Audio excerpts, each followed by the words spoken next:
We call to order the Cherokee County School Board meeting for September the 9th, 2024. We will stand and receive the Pledge of Allegiance as we're flanked by our junior ROTC, followed by invocation by Trustee J.J. Surratt Jr. Please stand.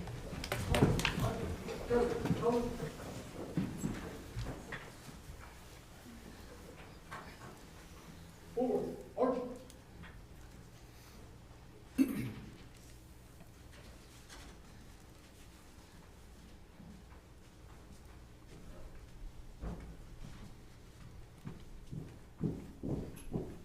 Left pivot, arch. Color guard, halt. Present, home. Attention, salute, pledge. I pledge allegiance to the flag of the United States of America and to the republic for which it stands, one nation, under God, indivisible, with liberty and justice for all. Order, home. Mark time, arch. Right pivot, arch. Forward, arch. Thank you, guys. Forward, arms.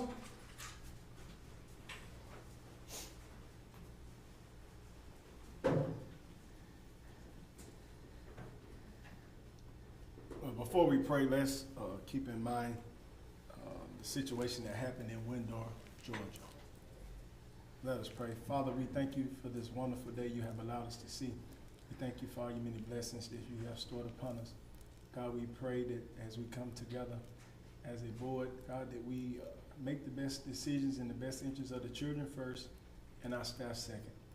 God, we pray that you continue keeping us safe because, God, we realize that danger is all around us. God, keep your loving arms around our children, our teachers, and all of our staff that helps make up the Cherokee County School District. God, most importantly, we thank you for your son, Jesus, who died for our sins and rose up with all power in his hands. These and all blessings we ask in Jesus' name, amen. Amen. You may be seated.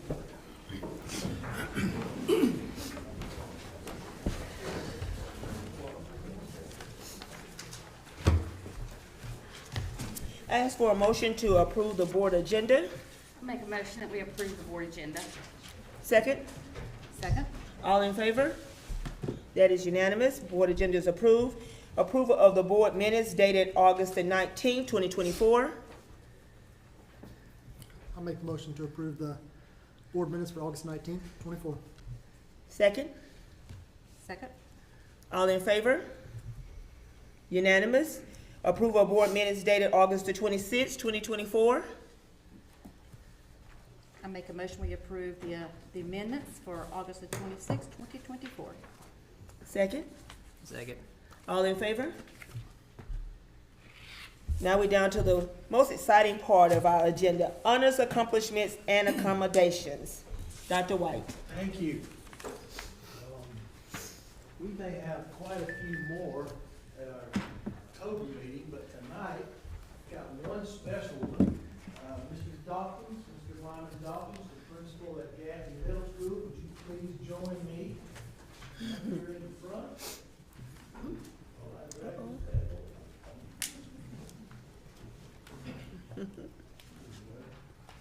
So let me share with you guys. I'll be talking to you, aren't I? Come over here. Come on. We'll get this right. So, Mr. Dawkins has been a part of a program in the state of South Carolina called the South Carolina Leadership Executive Institute. And he has been awarded the prestigious INS Tenenbaum Award. Just think of it as being at the top of his class. So several years ago, the Department of Education and a sponsor put together this program for lifelong learning for veteran principals like Mr. Dawkins here. And they focused on 3 key areas: instructional leadership, leading change, and then engagement and motivational strategies. So this award bestowed upon him was named after the South Carolina Superintendent Inez Tenenbaum for her remarkable service to our state from 1998 to 2006. She has been recognized nationally as a revered instructional leader. So Mr. Dawkins' comment was that this program had been the most impactful professional development experience that he's ever encountered as a leader, and that it had been truly transformative. And my comment about that would be that his singular accomplishments reflect great credit, not only upon himself and his family, the school district, but our entire community, and I congratulate you.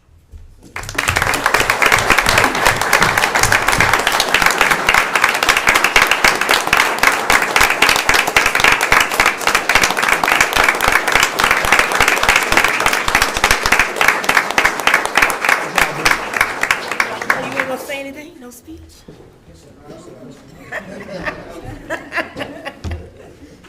Congratulations, Mr. Dawkins. What a great honor. We move on to the next item on our agenda, School Board Policy BEDH, Public Participation. We had 4 citizens to sign up to speak tonight.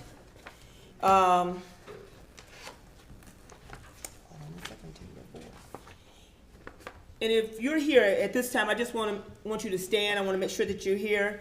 Ms. Beatty, Ms. Black, Mr. Hampton, and Mr. Jeffries.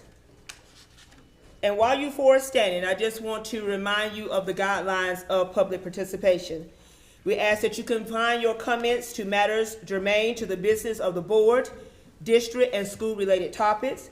Refrain from making personal complaints against or using individual names of district employees or students. Refrain from words or statements which, from their usual construction and common acceptance, are construed as insults. Refrain from making comments regarding any pending student or employee discipline or grievance matter. Refrain from any profanity, obscenity, vulgarity, or other breach of respect. You will have a 3-minute time limit for each of you to speak. Do you understand these guidelines? Yes, okay then. So I'm gonna ask our parliamentarian to be our timekeeper for your 3 minutes.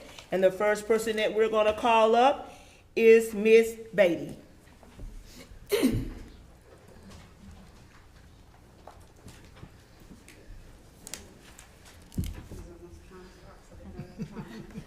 You start.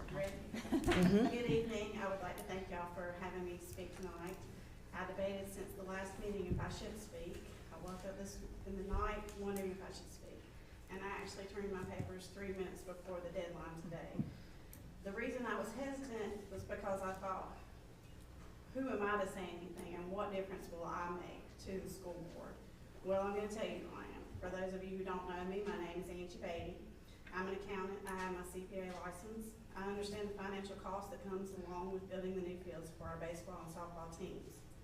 I know the financial commitment that the district will be making to the baseball and softball programs, and that it is great, but it is also time. I'm a Booster Club member. I've served as the treasurer for the baseball booster for 4 years and the football booster club for 3 years. Along with the other members of the booster club, put in a lot of hours that nobody sees in order to make the seasons better for the athletes at Gaffney High. But we can't do it alone. With the monetary support of the school district is needed to make the capital improvements needed. Most importantly, I'm a parent. My son Braden has played for the Gaffney baseball since he was old enough to play for the C team, and is now going into his senior year. If you decide to build the new fields, he will never play on the new fields because his senior season begins in 2025. But I'm here still to support his teammates who come behind him. If you decide to make the improvements to the existing fields, it would be my wish that he gets to see those his senior year. Last but not least, I'm a person of my word. When I tell someone I'm going to do something, I keep the word. That is something that the Cherokee County School Board has not done for the baseball and softball teams. The previous boards have made promises and approvals for years that have not followed through with the plans. If they had, we would not be here tonight. I graduated from Gaffney High in '95, played softball and volleyball from my 8th through 12th grade. At the time, our softball field doubled as the football reserved parking during football season. Although softball team has a field to play on now, they do not have a locker room or bathrooms and still need other improvements. My husband Brian played football for Gaffney since he could walk. I used to tell him that there was a major difference between football and the other sports at Gaffney High. He didn't believe me. It wasn't until he saw firsthand how much we have to work to raise money for our kids' teams, volleyball and baseball, and how much of our own time we put into their seasons, that he understood the other sports at Gaffney are not equal. Now, I'm not knocking football. I put just as much time into the football team as I do baseball, and I don't even have a child playing that sport. I'm just saying the facts regarding the facilities and the support. Last night, we went by the baseball field to check on the concession stand before tomorrow's Diamond Prospect game. When we leave here tonight, we'll go pick up the items needed to run that concession stand. We're rounding up a speaker to be able to do announcements. We will try to find a volunteer to use their personal phone so we can stream games, because there's no Wi-Fi at the fields. The elderly and the handicapped who can't get in our fields need to watch these from home. We're putting in the time to make the season better for the baseball team. We need the school district to put in the money to make the facilities better. Just some of the constant problems that we run into: no PA system to call lineups. Miss Beatty, I'm sorry, your time is up. I know, 3 minutes go by so quickly. I had 3 more pages. Oh. Well, you get the gist of it. Absolutely. Thank you so very much. Thank you for speaking. Ms. Black?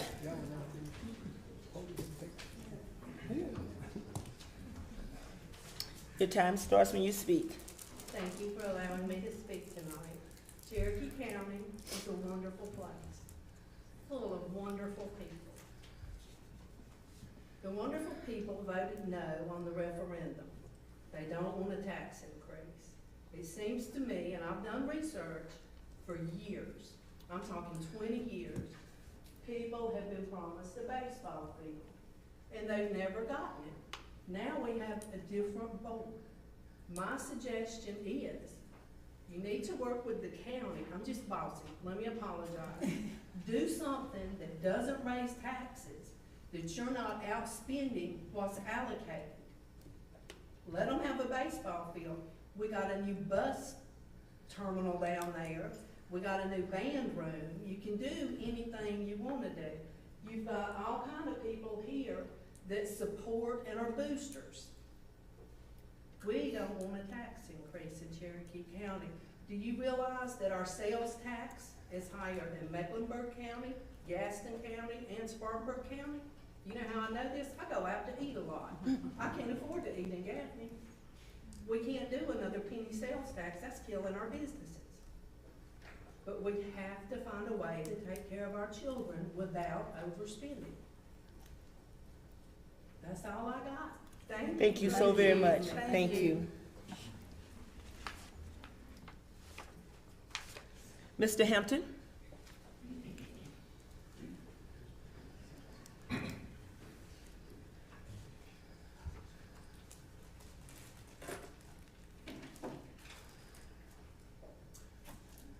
Good evening, Council. My name is Arthur Hampton. I've lived in Cherokee County my entire life. I was actually born in the old hospital, which is now Peachtree Center, almost 37 years ago. I love Cherokee County very much.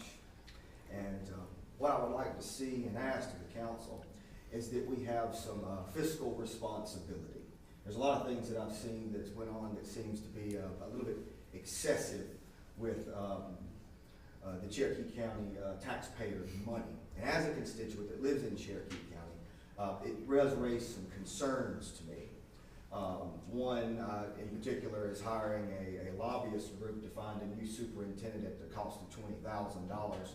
My Harvard law attorney tells me that that is possibly a conflict of interest since, well, he's no longer on the board, so I guess it's not a conflict of interest anymore.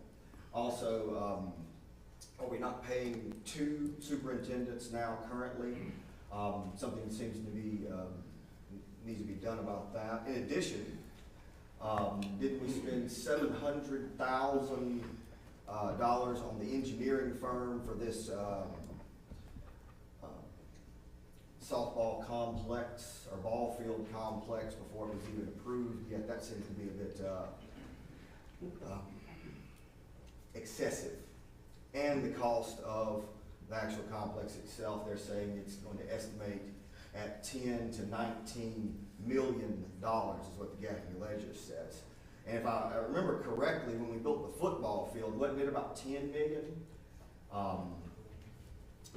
We're spending money like it's going out of style, and I'd like to see a little bit more fiscal responsibility.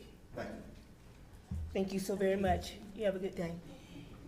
And last but definitely not least, B.J. Jeffries.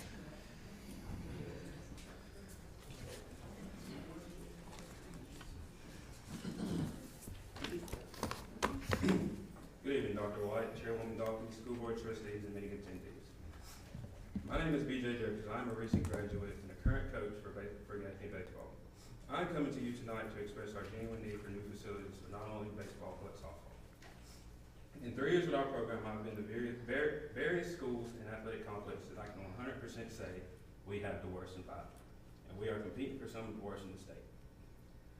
I cannot express the embarrassment that has been felt by myself, Coach Mages, Coach Pruitt, and everybody else on our staff when we have to tell people to stay that our facilities are.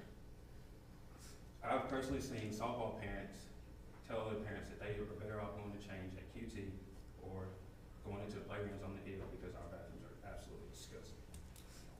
Just last year, softball players were leaving practice to go to the playgrounds, the bathrooms at the playgrounds on the hill just to use the bathrooms. So I come to you saying, what would we do if one of them were harmed? What are we going to do then? Because they're having to use porta johns, and at that time, the baseball side did not have water in their bathrooms. All the water was cut off, so the pipes didn't freeze. Our games aren't concerts, they aren't construction sites, so we should not have to use porta johns like they are. So, because we all seen anybody hangs out on that hill whenever they want, all hours of through the night. Because I've seen it, because after our games, late at night, there's people up there all night long. So, this last year, matter of fact, we were preparing for a playoff game, and there was a man up on the hill, Mr. Rat talked about this last meeting, walking around with a gun on his shoulder. Softball was practicing, we were practicing. At any time he could have opened fire on any of us, we would have had nowhere to go, because we have no storage facilities, no bathrooms, no nothing. We would have had to stand in open dugouts and potentially been killed, because we have nowhere to go to protect ourselves. But yet here we are again, because we have people continuing to want to neglect these young men and these young boys because of their political views, or whatever it may be. Trying to skim through this. So, if these reasons aren't good enough to you, I'll move on to our field leagues. Both of our fields are not level, they're both sloped, and it causes horrible drainage issues at first base and home plate. On our baseball field, every time it rains, we must take squeegees and remove water from our entire infield because the drainage is off. If the softball field gets any sort of rain, it floods the entire infield. There's been plenty of times, and Coach Pruitt can attest to it, that she's put 2.5 hours, 3 hours trying to get that field played. That's ridiculous. And she's doing it all on her own. When it gets hot, and it hasn't rained in a few days, both infields turn into concrete. Now, I don't know if any of you know, when you mix a baseball with concrete, it turns into a busted lip, or even worse. 10 seconds. Okay. I just ask you to do the best for these young men, or these young ladies. I don't play anymore. I'm just here trying to do the best for them, and that's why I came up here tonight before you. Thank you. Thank you so very much. Thank you.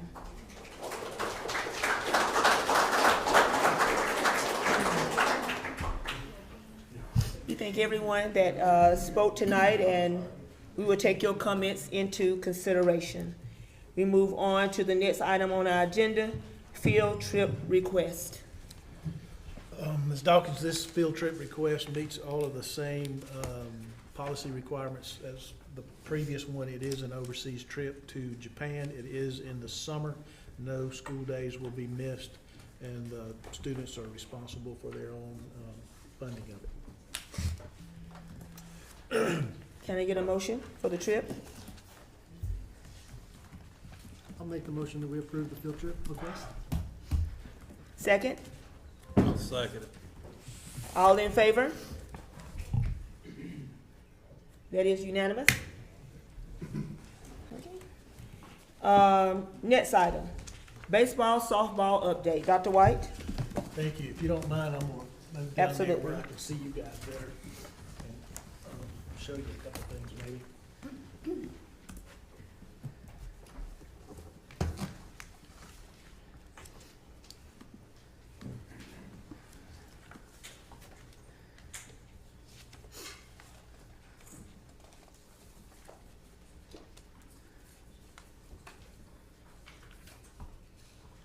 So, athletic improvements, particularly the baseball and softball fields at Gaffney High and Blacksburg High, have been identified as a priority in your capital improvement plan approved back in the summer, I believe, spring or summer of '22. So it's been on your radar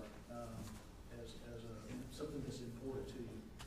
Following the referendum, of course, using available funds, the administration recommended moving forward with some of the projects that had been identified in the capital plan that you had approved for the referendum.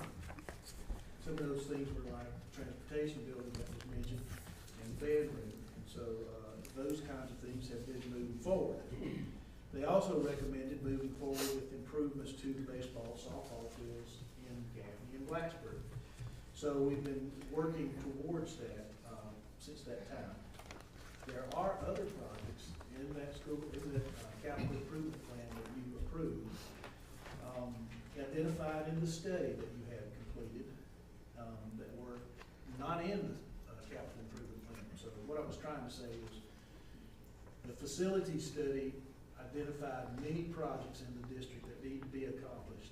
Not all of those projects were a part of the capital improvement plan that you approved for the referendum. So you are well aware of many of the needs throughout the district. And of course, among those needs are the baseball, softball field.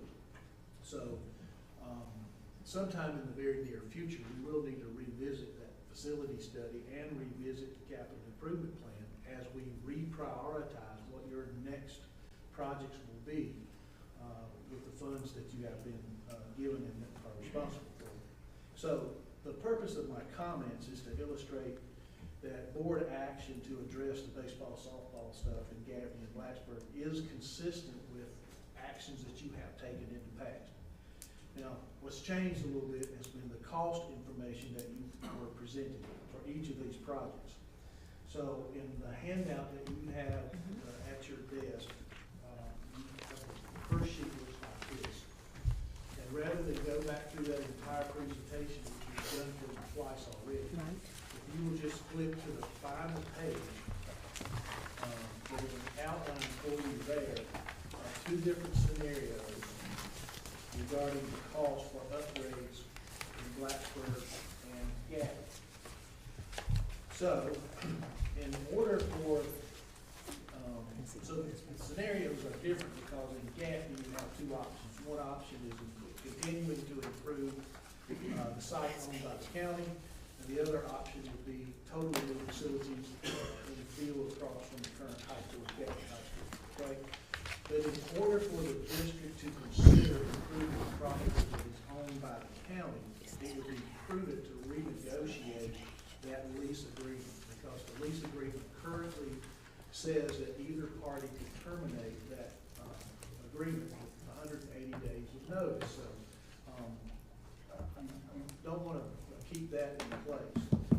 The county administrator and I, and he is present tonight, we have met and we have discussed this, and in fact, he now has authority, he is authorized by the county council to renegotiate that agreement so that we take care of that part of it, and then other parts of it as well that need to be discussed in good faith. And I think they've been operating in good faith, and we believe that they've operated in good faith. And I say that because we've already invested about $1 million, a little more than $1 million at the county site. So we know that they are in favor of us being there and would be in favor of renegotiating that contract. So that's just evidence of the good faith effort that they would put forward. So as we look at the new lease agreement, the kinds of things that I would be advocating for us to consider are not just the length of the lease agreement, but also an annual review of it to determine what kind of changes we might want to make, some minor kinds of things. We need to look at potentially some automatic extensions that go into place with as much as a year to 5 years of notice, so neither party is surprised by that. But again, that would come after probably a couple of decades of use of the field in terms of those automatic renewals. And so it's a chance for us to address those kinds of things. We also need to take a look at what we would do about maintenance, what we would do about security, outside the use of the facility. Anyone besides us, for example, it could be American Legion coming back, so we would want to make sure that we have all those kinds of things covered in that lease agreement moving forward, liability, etc. So, again, the last page of that handout summarizes for you where we are. And basically, if all the projects were approved and you built at the county site, if you continued those improvements there, you already have the batting cages that you paid for, you already have the lighting upgrades that you paid for, you already have the dugouts that you paid for. We would need to modify the plan that we put before you that was for this site, because at the county site, we would need 2 smaller press boxes instead of 1, because those 2 fields are far apart. So there would be some redesign issues there. But basically, if you go there, the total package for all of the projects is none. And when I say this number, it's our estimated cost. We do not have bids back in on these projects yet. $9,190,000. If you come to the current site across from the high school, all of it would be new, and the total cost goes up to $13,734,000. Again, those are estimates. As far as the funding that's available for this, the unaudited fund balance at the end of June is $39,526,947. Of that, we kind of mentally set aside $4.9 million to help balance this year's operation of the budget. If you take that into consideration, there's still $34 million remaining, $34,588,000 remaining available for projects. So, if you do the project in the Gaffney site, that's $13 million plus one, that would leave you $20 million in the fund balance, which meets your minimum policy that you said you want to try to meet. And if you go with the project improving the county site up there, you'll be looking at leaving $25 million in your fund balance, which meets your goal of 3 months of expenses to be held. So, bottom line there is that you do have those 2 choices in those places. You have been looking at this part of the capital improvement plan for quite a while.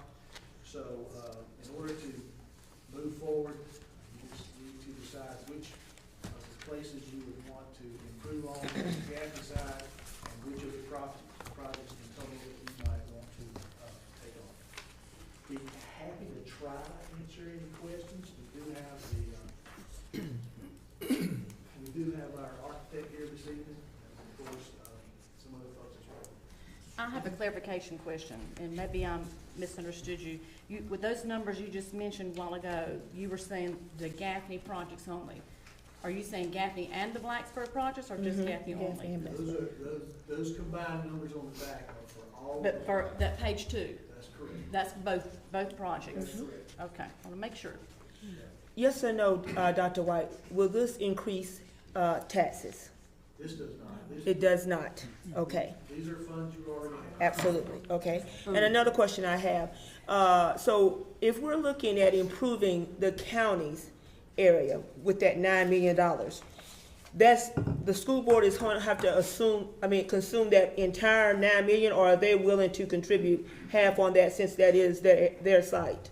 No, that's all us. That's all us, correct? Okay, thank you. We did have a lengthy discussion about what the benefit might be for the recreation department and or the county. And while there may be somewhere down the road some potential economic benefit to that, at present, all of the benefit from being out there falls on the school district. Okay, thank you so much. Dr. White, when we were out at the site on Friday, out at the Blacksburg site, I just want to echo the same concerns that Mr. Greer had at the previous board meeting about the line of sight at the softball field. I'm concerned that this plan doesn't address that at all. So I'm worried that if we spend roughly $3 million on that site, folks still aren't going to be able to see the field the way the dugouts are situated at this point. I mean, I know that we spent $250,000 to put those dugouts out there. It was a good investment from what they had, from what I understand. But can you just address that? Like, is this a smart move to put $3 million into a field where folks still won't be able to see play fully? Well, it's a good point. There are about 50 seats where the line of sight to the field is obstructed by the current dugouts.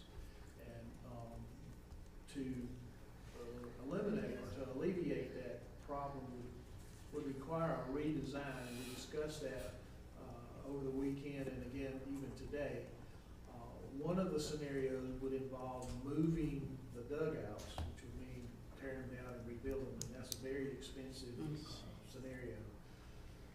Another would be to try to redesign the seating that is behind home plate in some way, shape, or form to get it higher so that more folks could see. And yet another scenario might be seating that is on the outsides of the current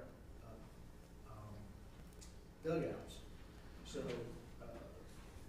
to address that, we probably need to revisit that plan and bring a different plan for that site back to the board. Got it. You said the architect is here? Oh, okay, I see him back there. So, even if we decide to move forward with that, we're still in a position to be able to change that before the ground is broken and all that, correct? Absolutely. Now, what do you see on that? Dr. White gave us some scenarios. Is that the same thing that you're seeing? In terms of time? As correcting this issue? Yeah, there's a couple scenarios we looked at, some pretty rough numbers, but the challenge is that the Blacksburg High School softball, those dugouts are 24 feet too close to home plate compared to what the standards we're using over at Gaffney. So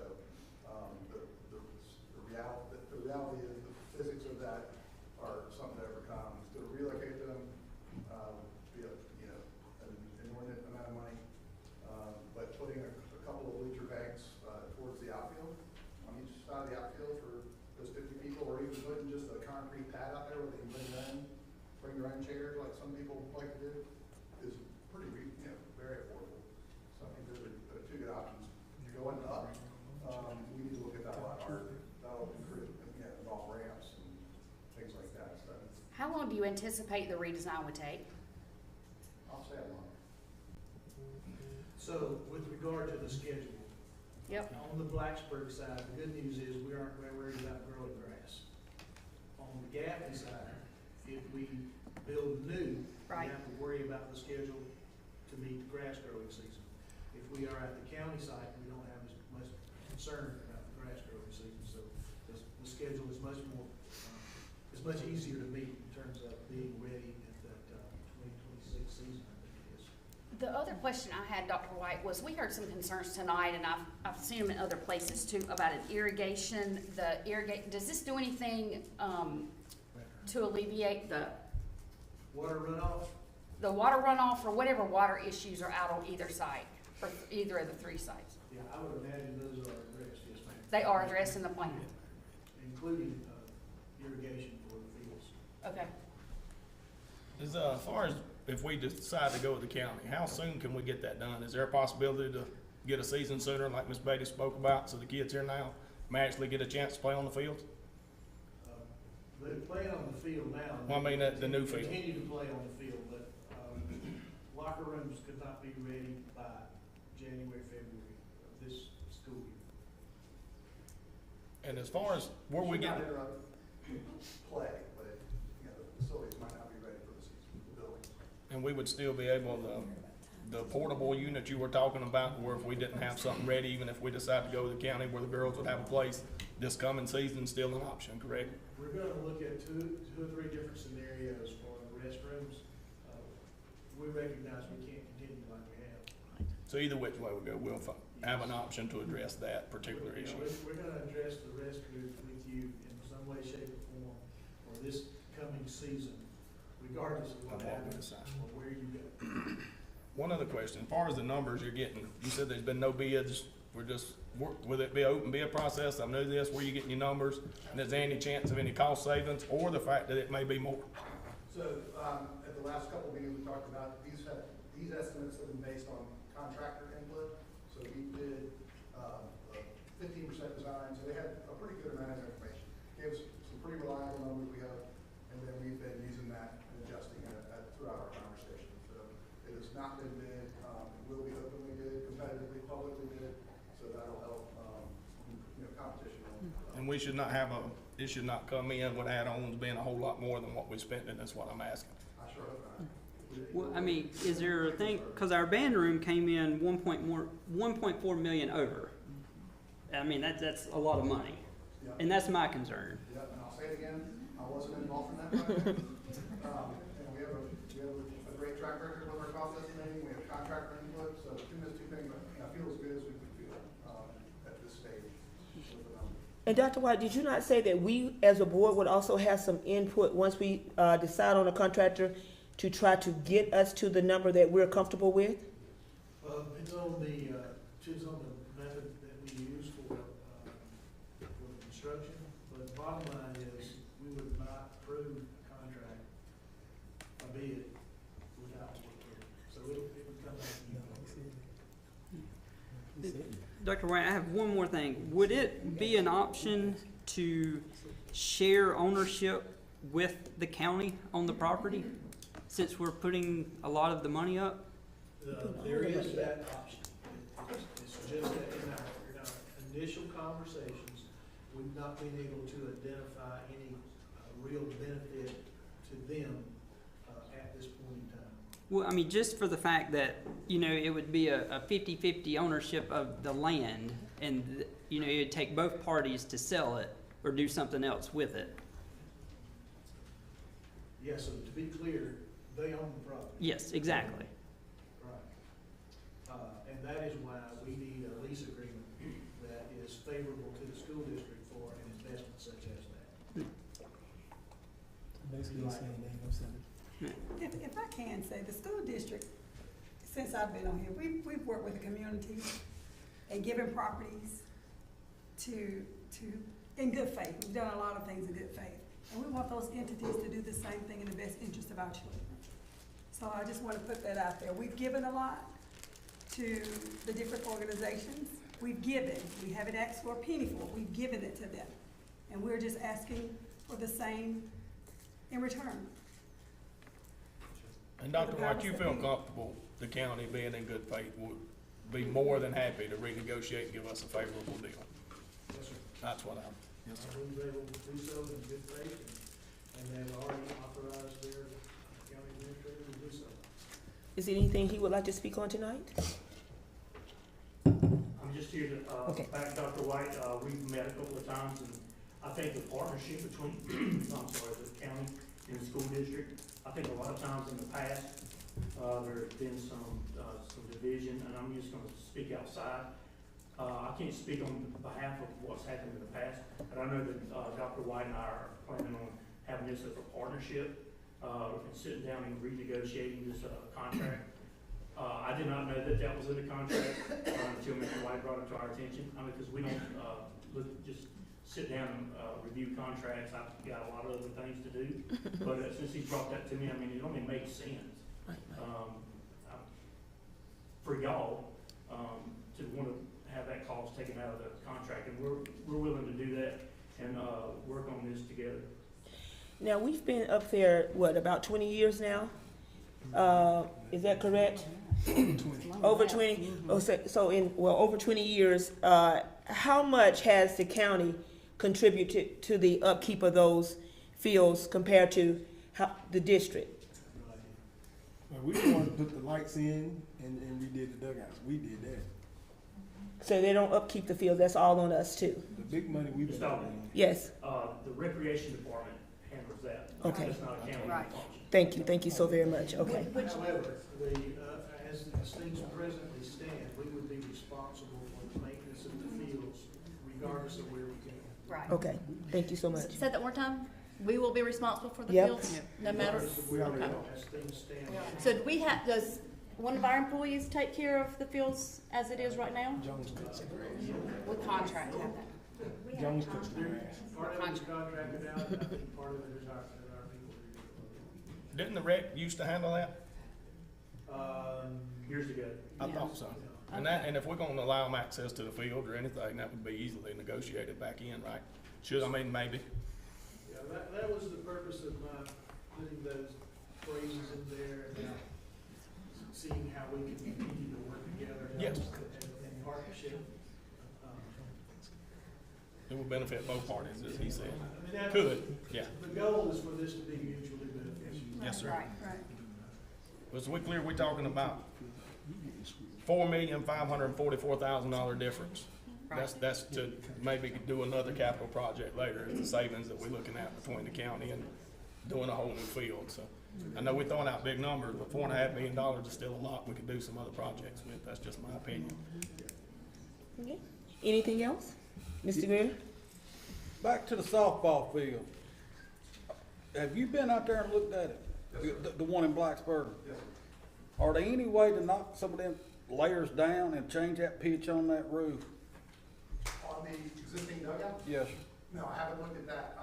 My bet is that is the lowest slope that material can handle. I think they're metal roofs. Yeah, I mean, cause I measured today from, in front of it, it's it's got a pitch on it like that. I mean, I'm not a roofer, so I mean, but it's 3.5 foot in the front. Yeah. And I mean, it's sitting there like that. Yeah, depending on the quality of that roofing material, it's usually 3 and 12, 3 feet, 12 feet kind of pitch, so like that. But I just didn't know if you That could, might knock a foot off, but that'll also cost, $8 grand. You can get something out there that, but I didn't know if you could come down a foot. I mean, they're high. I mean, but to come down a foot, foot and a half, we can look at that. We can look a little closer at it. that's just my only worry. And I will tell you, a quick math and geometry that I did today, I did it from a plan view. Basically that sidewall is what's the pinch point. It's tough, From you know, a horizontal standpoint. I didn't look at it from above, but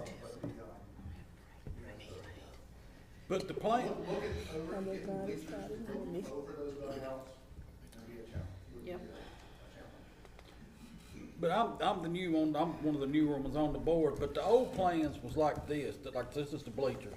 Didn't they bring them in and take them up higher? We did, I mean, we shrunk, we did exactly that, squeezed them and pushed them, added a row or two on the back. And we also took some seats out, it was, I think at one point it was 300, now it's 150, so that had something to do with that geometry as well. And about 100 of those seats have a real good view, and 50 of those seats do not. About a third, 2/3. And the bad seats are only bad on one side, you'll miss some action in the right field maybe, or the left field, but not both. So, You can see the picture in the home plate. If you stand up, can you see? Clay, can I ask you something? Do a lot of people take lawn chairs to? oh yeah, I was gonna say, I know a lot of people now take their own lawn chairs, cause like bleachers make a lot they of people. set both sides, they even set up on the top, it's a big old hill back there. Mr. They all Law, set up there on the hill, set on golf carts and everything else. I thought so. Thank you, Mr. Greer. Mr. Laughlin, I heard you say last month that we can't keep waiting if we were to do something new at Gaffney High School. With October, that would be too late, wouldn't it? So the challenge with the Gaffney was it's a new field, new grass, grading and all that. The other fields are gonna remain existing. I understand that, but I'm saying if we were to wait till October for the Gaffney, that would be too late, correct? I have a minuscule version of my schedule with me right now, so I can't read it, but we are. Cause I heard you say we was tight with We were out September. of the one, is how I phrased it, yeah. So it would be Look at here. challenge to wait. Oh, yeah. Your greenfield site. Yeah, I thought he said that. Ms. Gorman? I just had that one more question, just for clarification. We contract out for the fields now, right? And parts some it of our later. people are doing it. Correct. I guess I know you mentioned last month about the soft cost. So do we need, for the new fields, if we were to build new, is that more equipment to take care of the fields? Is it more people to take care of the fields? Yes. It is. And that's extra cost? It's probably going to be, those are operational costs. No matter which place we go, we're gonna have additional operational costs because of the improvements that we're making. And those numbers, maintenance, future maintenance is not in the.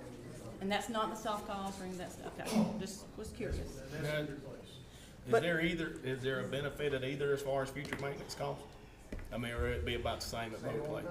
Is there any benefit cost-wise to the county or the new fields maintenance, which would be less, or are they basically about the same? So, generally speaking, it would be about the same. There may be more options, for the county field in terms of outsourcing some perhaps to the recreation department, which they would be receptive to. However, they would not do that for free. Then again, that may, free up some of our people to do other things too. So that's all part of the negotiating process. Yes, sir. Thank you. Anyone else? Yeah, we've been talking about this for 3 years now, and unfortunately, the school board, you know, you don't get on and the train starts, you get on and the train is already moving.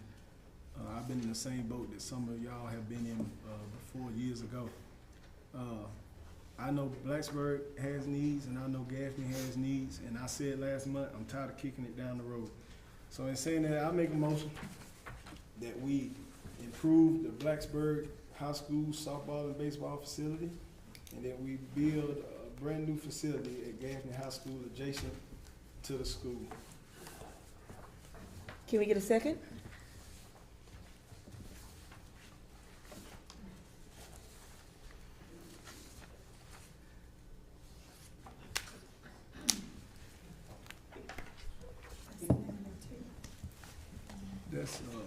That's scenario, that's number 2, with the cost being $13,807,000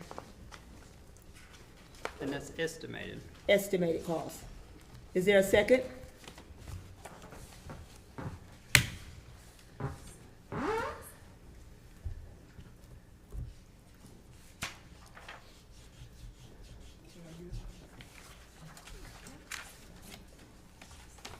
The thing about it, Ms. Dawkins, Ms. Sheepy just said, see what the county gonna say. I had a guy stop by my house Friday, and he made a great point. He said, we've been up there for 24 years. He said 3 years ago, the county, or the rec, whoever, upgraded the fields on the hill. They put up new covering, they put new concrete, brand new fencing, they put money in the love field. They did not come here and offer us a penny in improving Wallace Field or Fuller Field. So the guy made a great point, and he also said, if you spend, $3 more million, which is a lot of money, but it'll be yours, you won't have to worry about them potentially, because I know for a fact, we keep up the field, and when they want to have a tournament, they don't ask to use it. They call and say, oh, we playing ball on it tomorrow.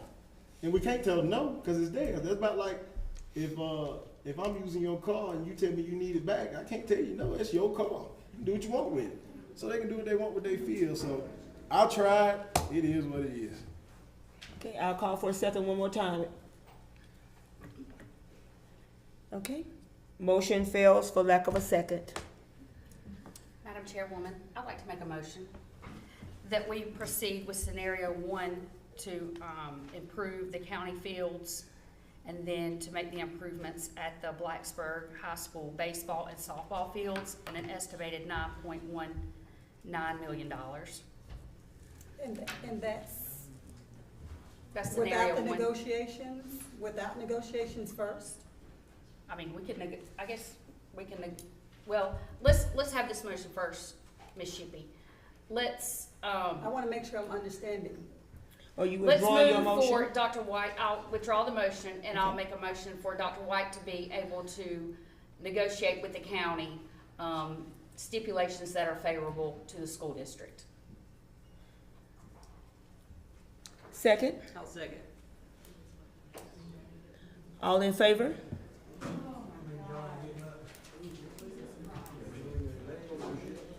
Can you, The motion fails as a minority. That was Ms. Shackelford, Mr. Wilkins voted for that motion. The rest of the board apparently voted against. Mr. What Okay, Mr. Greer, you have a question? was Mr. White in the county? What kind of talk? I mean, we done Just discussed. negotiations and bringing us back To a better renegotiate the contract. agreement, that would be more So they favorable cannot to the sell it out district. from under us. It's too late. We've already passed that motion. It failed. So we have to bring another motion if we want to do something differently. Someone else will have to bring a different motion. Well, I'll bring a motion to go ahead and do the county field and the Blacksburg field, scenario one. I trust the county, I'm fine with it. I'll make a motion to do it. Second? I'll second it. All in favor? So, hold on, we got discussion, right? You got to. Yeah, you Oh, got- I'm sorry. You're making that without negotiating the contract. So, He literally sitting here, I have faith in the county. I don't that deal already dispute the man's word. If we keep pushing it down the road, they're not gonna have no fields to play on. Now, you right there, McBee. They'll never I'm have okay with it. I trust the county. I don't, maybe y'all don't, but I'm okay with it. Now, if y'all don't, I'm just one vote, that's fine, but I don't have a problem trusting the county. Business is business. but I mean, Dr. White can still renegotiate on behalf. He's already gonna renegotiate if we Yeah. pass. He's already said he would. All right, let's vote. That's correct.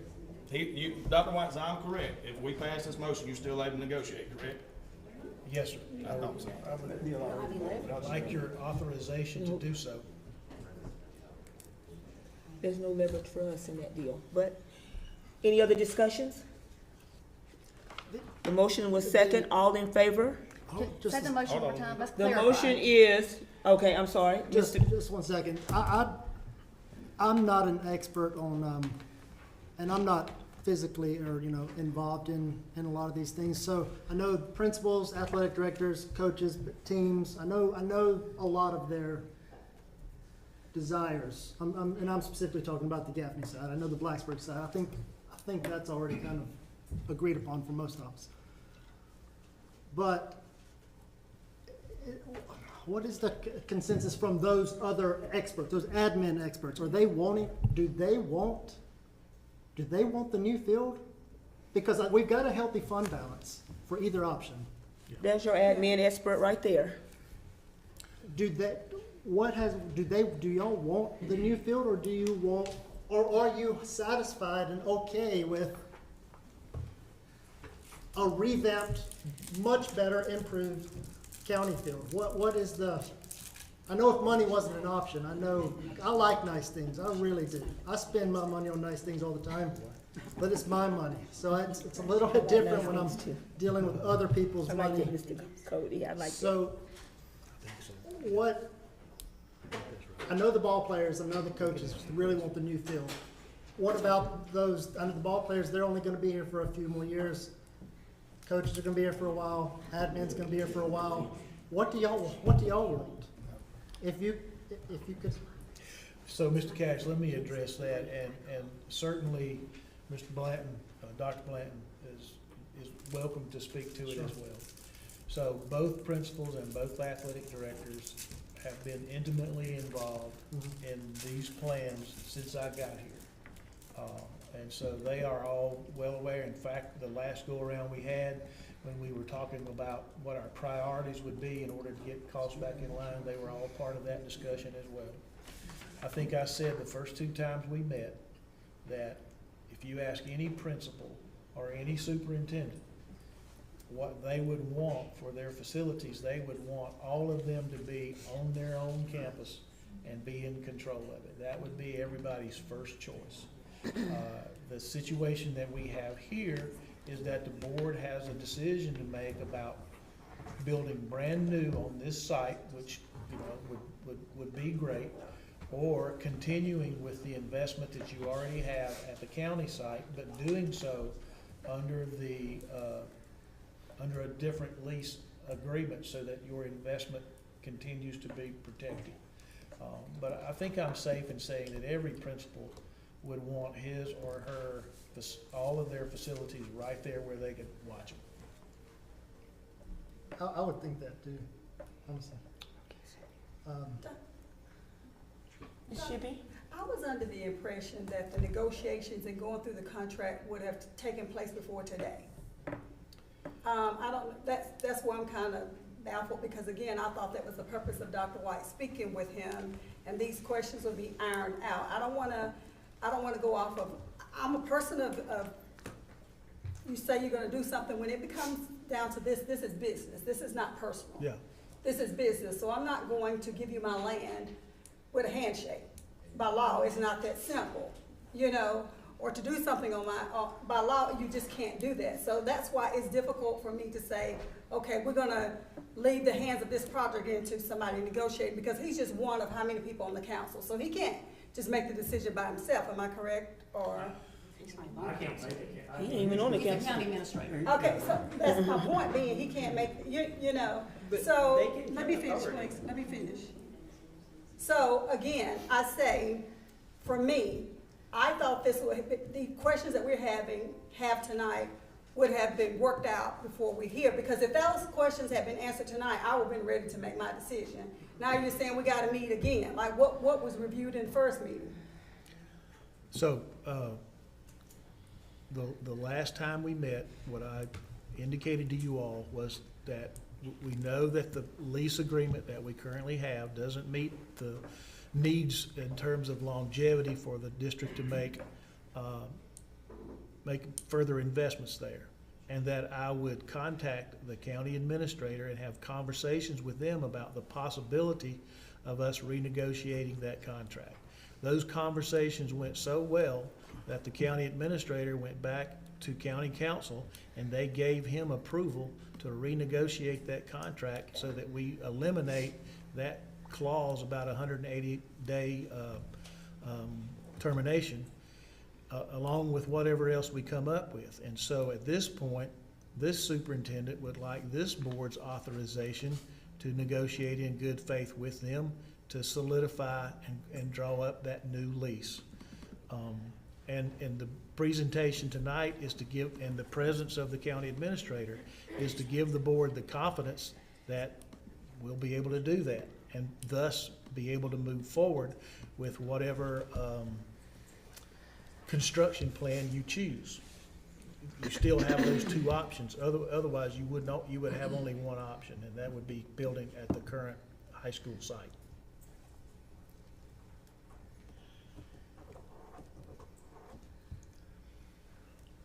My concern is that the ones who are directly impacted by this decision tonight,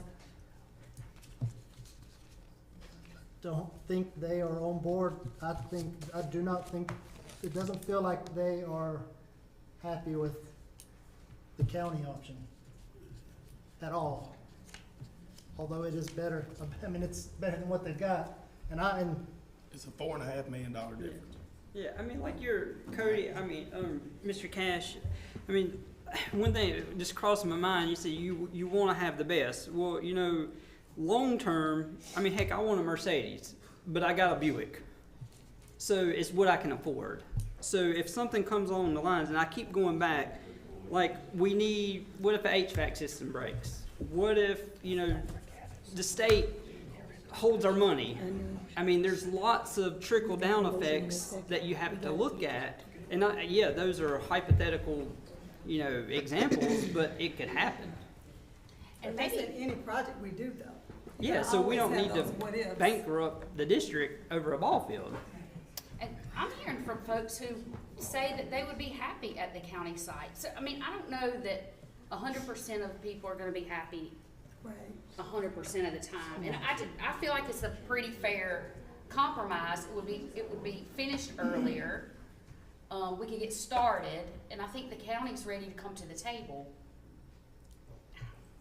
To be honest with you, there's probably more people in Cherokee County that are against doing anything than doing anything at all, but that's not fair either. We've made promises for so long, you know, it's time to, we honestly, there's more people who have told me, period, they'd rather not touch them. But that's not fair to the kids either, in my opinion. So no, it's not making everybody happy, but some kind of middle ground would make, You know, maybe you can make both sides kinda happy, so people think we're fiscally responsible to some degree, but also looking out for the kids. You're never gonna make everybody happy. But, you know, at least this is something that would get them, in my opinion, it's something that would get them something better to play on, and some bathrooms at least. You know, we may never get brand new. If we vote for brand new, that's fine, but I didn't, you know, we didn't vote for that. We're not meeting law requirements. We don't have places for girls to use the bathroom or handicap access. It's about what everybody wants. It's about what the law says. I'm sorry, we had to remain in order, please. So there was a motion on the table to go with option number 1 at the tune of $9.5 million and to allow, I'm sorry, 9.1? 9.1 million? Yes. Okay. That's questionable as well. And to allow Dr. White to enter into negotiations with the county administrator in good faith. That was the last motion that we received. It was second. So now we need to vote on that. All who are in favor of that motion, raise your right hand.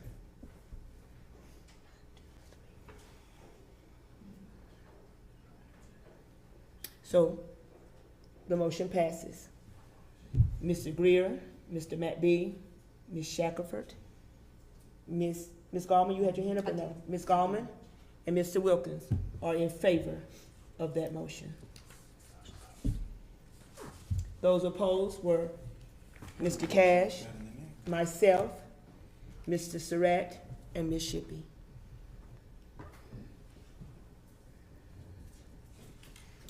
So the motion carried.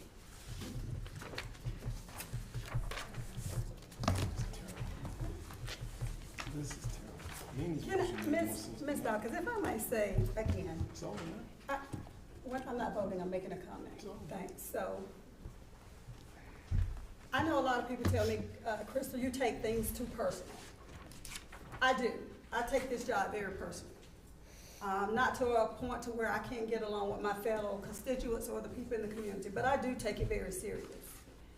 And to know that we have people, everything that we have tried to do to improve Cherokee County has been fought behind by closed doors by people throughout the community that do not have the best interest of our children, that have obviously, and I've spoken to the people as well, gotten to people to where we have a brand new landscape of people on the board because of it. It's sad. And I stand up, it's very sad that we can't be people. Now, we're expecting them to be people of our word, but we can't be people of our word to the children. Wow. That's just a thought.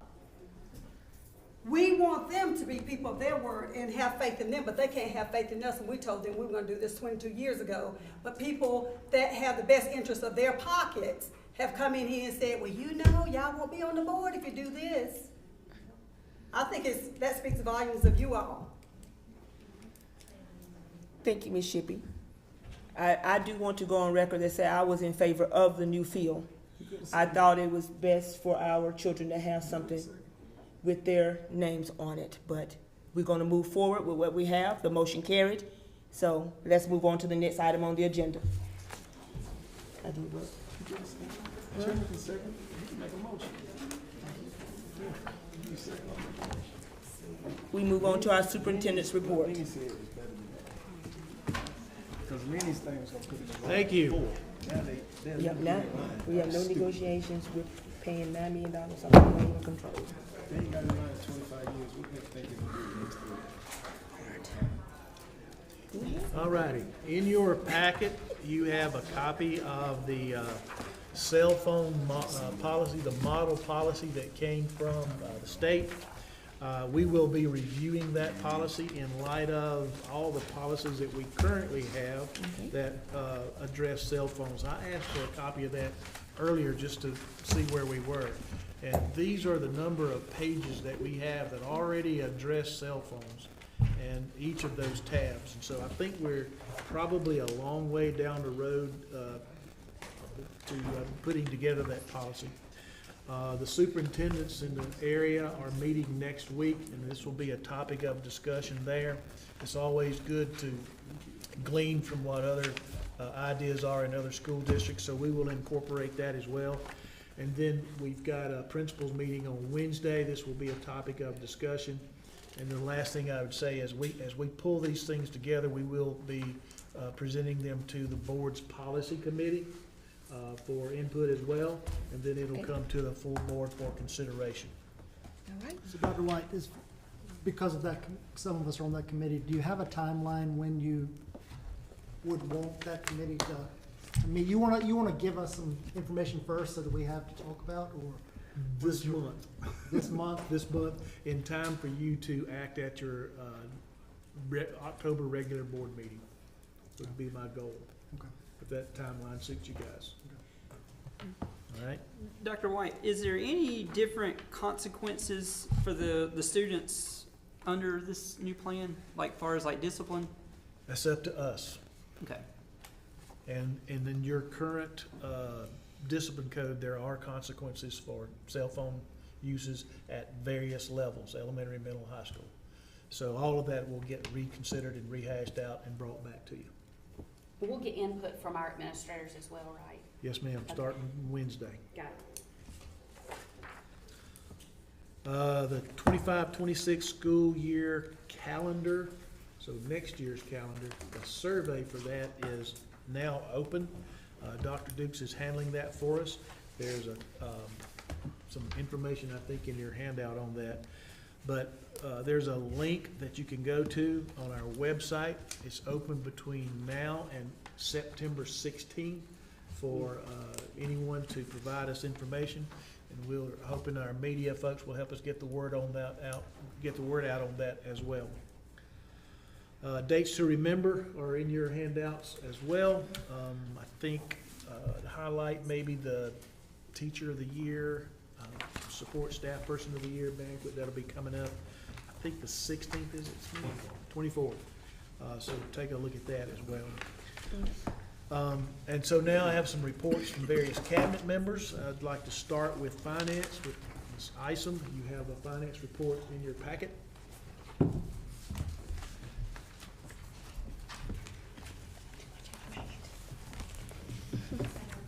I looked at last year compared to this year, everything's within line, but I do want to tell the new members that some of your fees or your local taxes, we usually don't get those till about January, so you know, just so you know that there won't be money in there unless it's just delinquent taxes for that. And your state money only comes quarterly, so if you look at the bottom income line, those you won't see until, your September report. The expenses are within line for this time last year. We're running close to budget for the month. Do you have any questions? So it's a good thing to say if we have money in the account to cover everything? We have money. Okay. We have money. Yes, sir. All right. No? Thank you. Thank you. Dr. Dukes, Curriculum and Instruction Report. Did we all get one? It was in the packet. It should be in here. Do you need a copy? I do. We can have this one.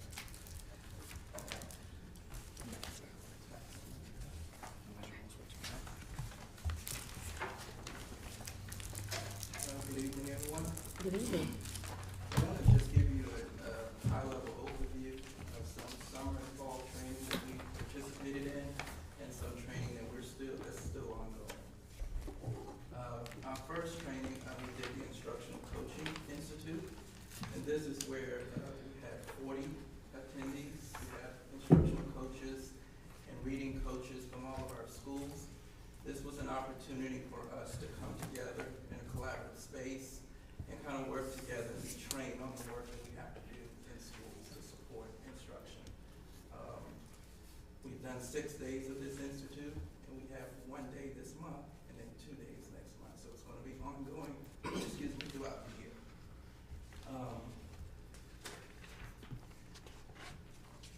We have Cherokee Connects. All of you know about Cherokee Connects.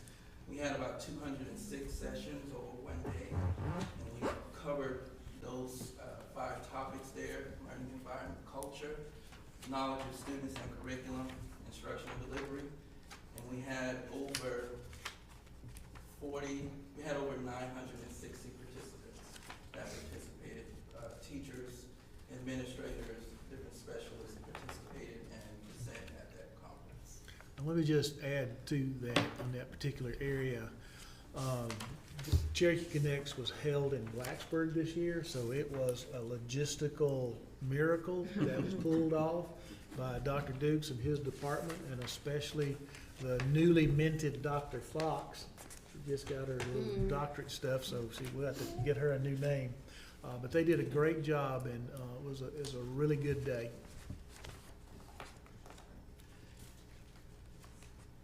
Next, we did a teacher clarity workshop over 2 days with 45 participants.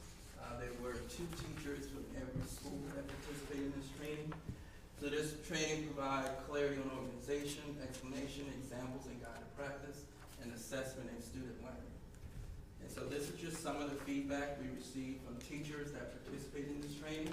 So I'll leave this slide up for just a few seconds so that you can see that with some examples.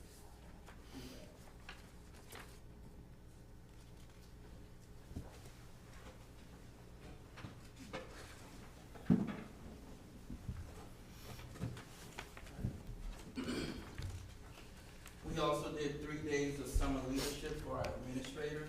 We introduced Leadership That Works, which is centered around instructional leadership, making sure that our principals and our APs are ready to observe classrooms, know exactly what to look for that impacts Tier 1 instruction.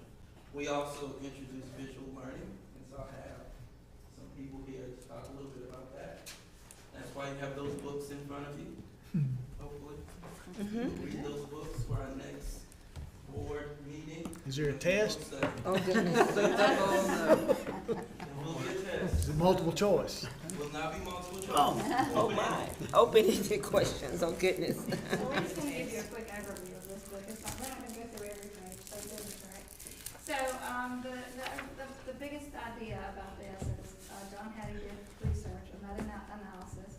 He got together a bunch of research papers, right, so that everybody had ever done. And he got it together to find out what effect size, what we do in school has on learning. So that means that if I'm doing a small group, how much of that it matters to children and their learning in each day.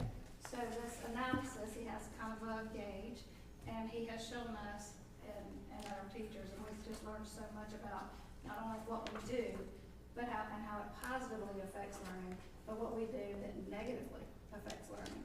And so we found out a few things about ourselves as we've gone through this. So each of you has a copy of this book, and we have a couple of pages that we really just want to highlight to you that really made an impression on us. And I need you to see the difference between this book and the book beside it, the one that has all of the ovals on it. That was the one that we read, Yes, which it was was. about, I don't know, 300 pages long. 400. And it did have pictures in it, and it was decidedly dry. And then we were able to find this book, and when it was given to us, we were able to share it with some of our teachers that came to the teacher clarity meeting, and it was so impactful to them.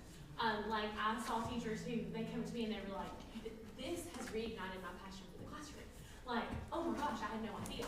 And when we found out, I think on page 3 is where they talk about this meta-analysis, and they first start talking about the concept of the effect size. And if you'll look on page 3, it says the effect sizes over 0.4 are above average and have the greatest potential to improve learning outcomes for students.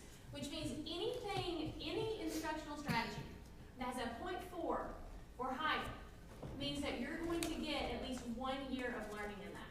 And so that was what really activated so many of our teachers. Because I teach English, but I know how to multiply. And if you multiply, 0.4 times 2, and you get 0.8, that's 2 years worth of learning that can be impacted. And the same thing can happen. And when we, multiply those together, we have students who are 3 or more years behind in their learning. And this is the way. These are the strategies that we can put into place that will move those kids forward and will fill in those gaps and accelerate their learning. So if you turn it on over to page 5, you'll see not only what the positive effects were, this is the negative impact of what we do. So lecturing on page 4 see that. To lecture and stand up and lecture a student negatively impacts their learning. And that is just based on part of, I believe that. John Hattie's work. And that was important for us to learn, because of so many of us do rely on lecturing. So you can see on page 5 all the other things, I'm not gonna go through that. But these are, all those down in the blue negatively, it not only lessens our learning, but it takes learning away. It takes what we have learned away from us. Turn to page 15, where it talks about high expectations and low expectations. If you look on page 15, where you can see the thermometer there, what is the lowest? Teacher expectations low for all. But the 1.23 is student expectations. You have that high teacher efficacy for our students and for themselves. You see that there is a 2 or more years growth for our students. And you can see, we didn't give you the little stickies to put in there, so you can fold yours if you would like Dr. Fox did. But we went through this, and we were very thankful that Dr. Dukes, when we saw this book, every time we would go into a meeting, it was like, okay, does someone have that book? You know, and I would say, I have my book, but I need it back, because it was circulating around. That's how important it was for the teachers in the room, as well as some of our principals, to know the effect size. Because this research was expensive, but when you can give evidence of why we are doing what we're doing and how students are learning at this level, then it means something to all of our teachers. So another page that you can go to is page 24. Clarity. We just had one of the most impactful, I believe, and I told Dr. Dukes that because I've worked with John Hattie and PLCs, but to know this teacher clarity, and our teachers were saying, and I know you read some of these statements there, on this page here, it talks about the teacher clarity, that 0.85. And Aaron, Dr. Fox mentioned. I'm getting used to it too. She's right across the hall from me, so I practice it every morning. But that's 2 years. Right. 2 years. Can you imagine if every teacher in our district had that teacher clarity, the impact it would have, not only in those classrooms, but for our student learning, especially for our students who may be a little behind. So this was so impactful during the training that we had for teachers. And we're gonna have another one next week. We had teachers that came to the teacher clarity and said, I wanna come back, but now the professional learning. That hunger and that thirst, that's just been so important to us that we continue, because they're asking for it, and we're trying to give that to them. So, but page 24, 25, that's a good one to read. We hope that you spend some time reviewing the book and reading with the book. You may get questions from community members, teachers about the work that we're doing, and hopefully you can use this book to reinforce the work that's happening here in Cherokee County.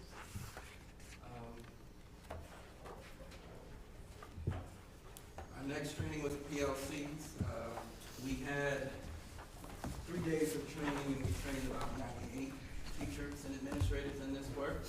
So we are launching the PLC second quarter in schools. Some of our schools already operating a PLC, but we're gonna launch it district-wide second quarter.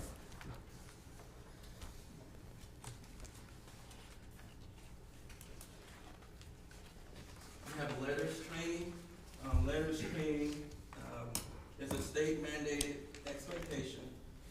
All elementary teachers are required to be letters trained. We currently have 98 teachers that are trained, and we have 250 that are currently going through the training right now. So letters is language essentials for teachers of reading and spelling. And so this is a state expectation for all elementary state pays for this training for the district. That's good. Induction teachers, which are our first year teachers, we have 41.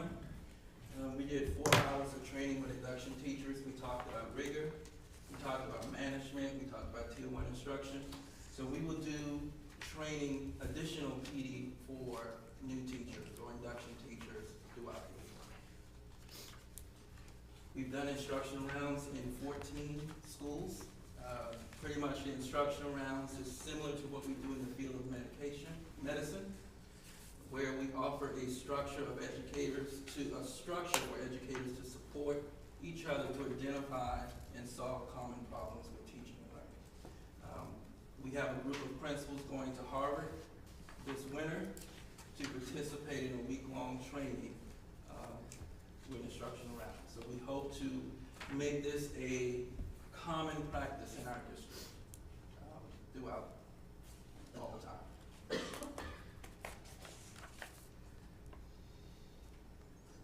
So we have AVID, advancement via individual determination. We have a district goal.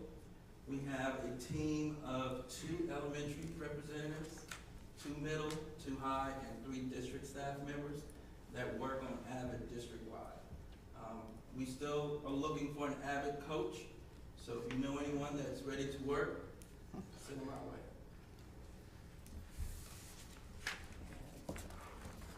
Personalized learning, we have 5 elementary schools and 1 primary school a part of this initiative. We wrote a grant last year to try to do some personalization with our ELA standards.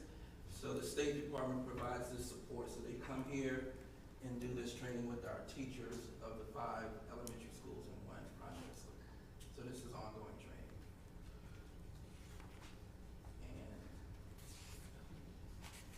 And so these are just some of the things that we're doing to strengthen Tier 1 instruction. We talked about the instructional core. We have classroom observation tool. We use the same classroom observation tool in every school. So we want to see consistency throughout our schools, so we use the same classroom observation tool. Learning intentions and success criteria, we're working through that. Curriculum maps, instructional coaching, so we thank you for approving to have instructional coach in all of our buildings. We think that has been impactful for our schools, and continue to work on PLCs and benchmarks. So those are some of the things that we're currently working on for Tier 1 instruction. So this is just what we do, the process that we go through to leverage high quality instruction in all of our schools. It's really about what the students are doing. And so when we go into classrooms, we have conversations with students. What are you learning? How do you know when you've learned it? So we're always asking students those questions. So we're not really looking at what teachers are doing, we're looking at more what the students are doing. So this is kind of the process that we use to do that. And what questions do you have? That's great. This is a whole lot more exciting than what we've already been through this meeting. Sorry, but this is good. I like this. Thank you. Good deal. Absolutely. Ms. Westmoreland, you're up next. She's got some exciting stuff too.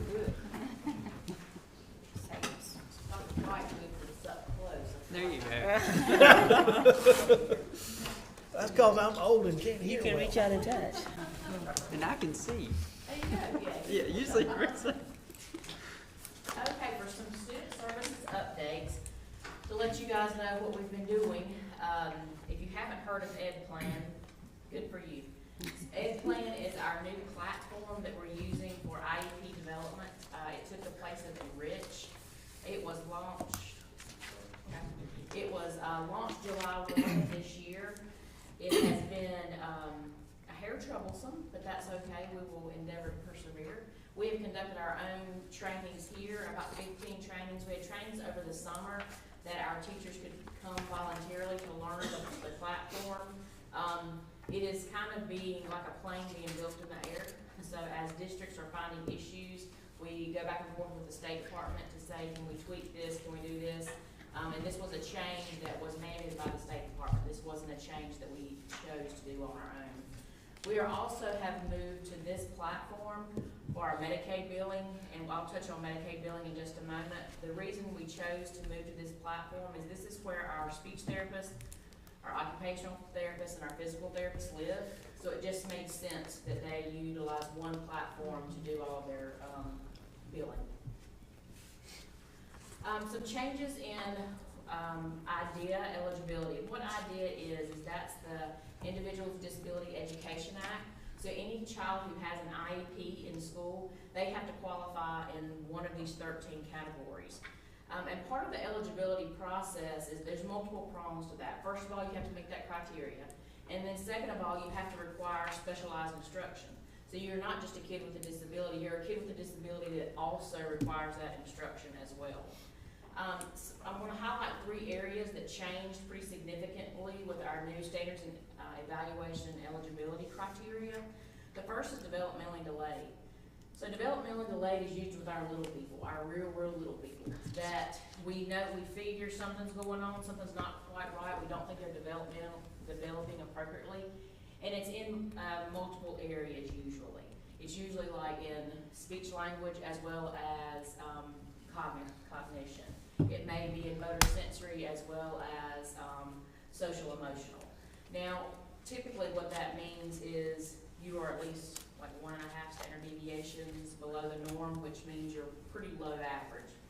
Or 2, which is significantly below average, the same age type peer.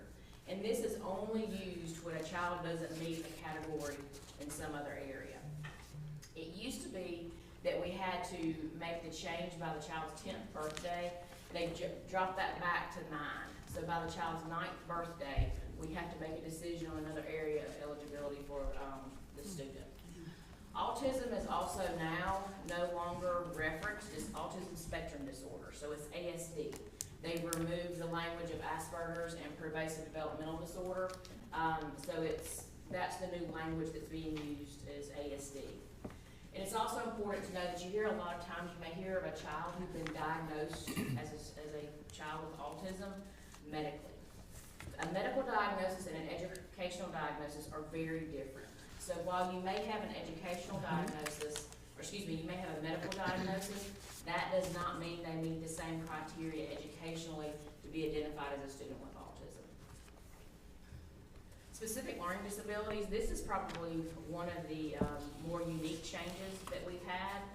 It used to be that you had to have a point discrepancy, kids had an intellectual functioning, an average, then you had to have so many points discrepancy, and everyone was functioning in that capacity. Well, now with the response to intervention, the MTSS platform that we have to use, we have to have marked interventions and a history of intervention in the general education classroom.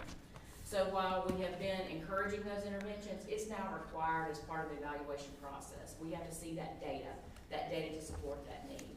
And then also multiple areas of observations are required as well, which it used to just be one observation. And it has to be in that area of concern. So the observation has to happen when the child is actually getting the intervention. It can't just be a generic observation in the classroom. So that takes a lot of organization to make that happen. Orton Gillingham, that is one of the strategies that we use in the special education classroom to teach reading. We also use it in some of our general education classrooms in K through 3. So that you guys know, this is based in the science of reading, and it was developed through structured literacy, and it meets the criteria for kids who are considered a student with dyslexia. So it meets those components as an instructional strategy to use in the classroom. We actually have a group of 27 being trained this week. All special education staff are required to have this training to use within their special education classroom to teach reading. All right, Dr. Diggs, where'd you stand?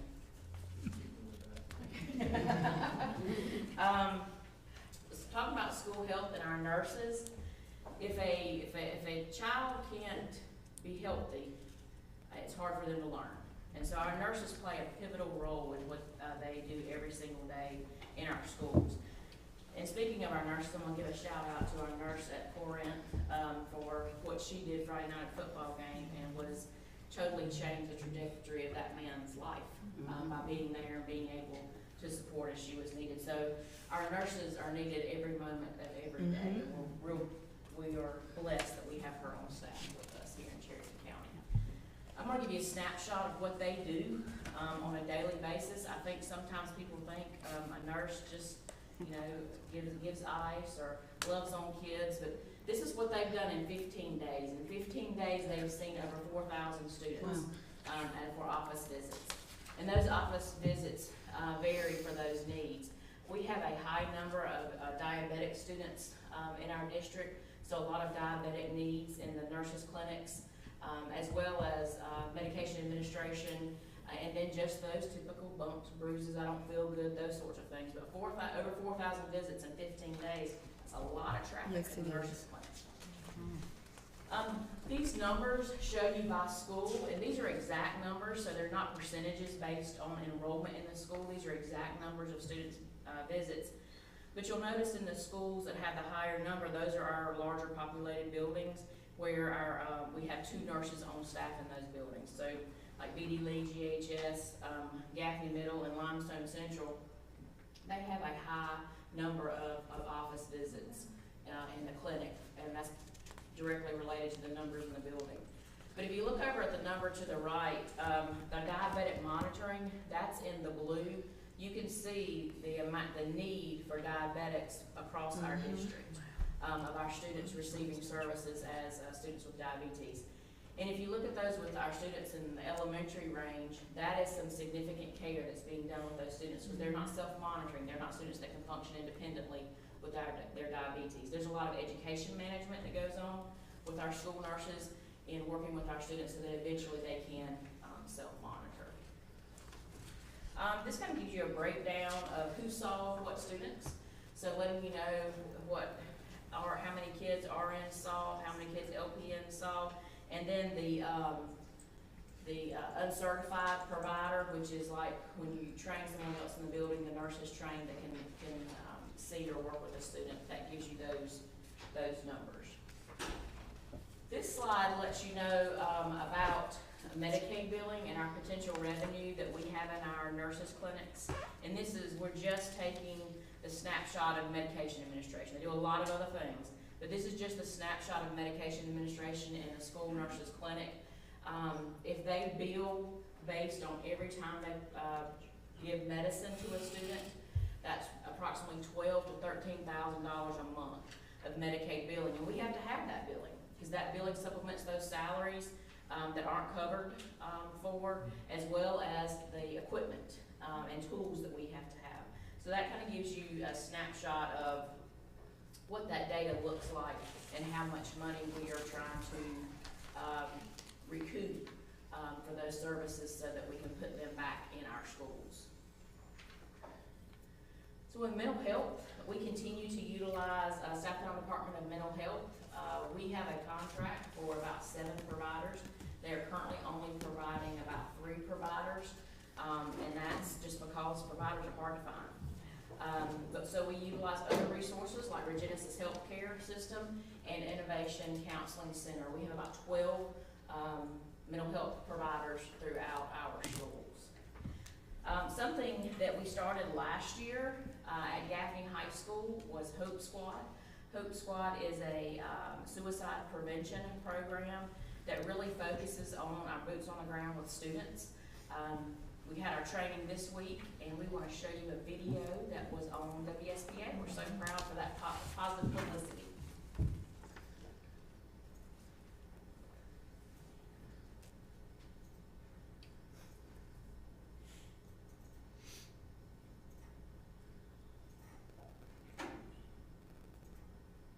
Hope Squad is working to support student mental health.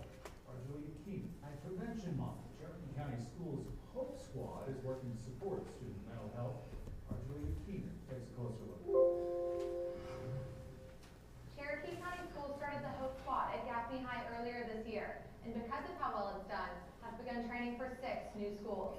Experts say suicide is the 2nd highest cause of death for children and teens from age 10 to 19 years of age.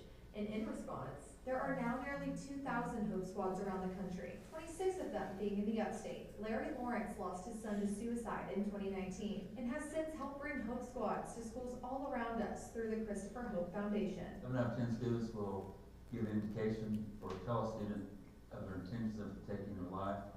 The Hope Squad students are trained to listen and watch for those signs and take those concerns to a trusted adult. The Hope Squad is a group of nominated students who go through basic mental health training. That way they can alert an adult when one of their peers is in distress. Among the schools chosen is Blacksburg High. The advisor there, Craig Short, explained why this works so well. Peer evaluation and sharing is way more effective than it is, peer or like student to adult. Cherokee County introduced the program to Gaffney High School at the beginning of the school year, and with its success has given the green light to 6 other schools.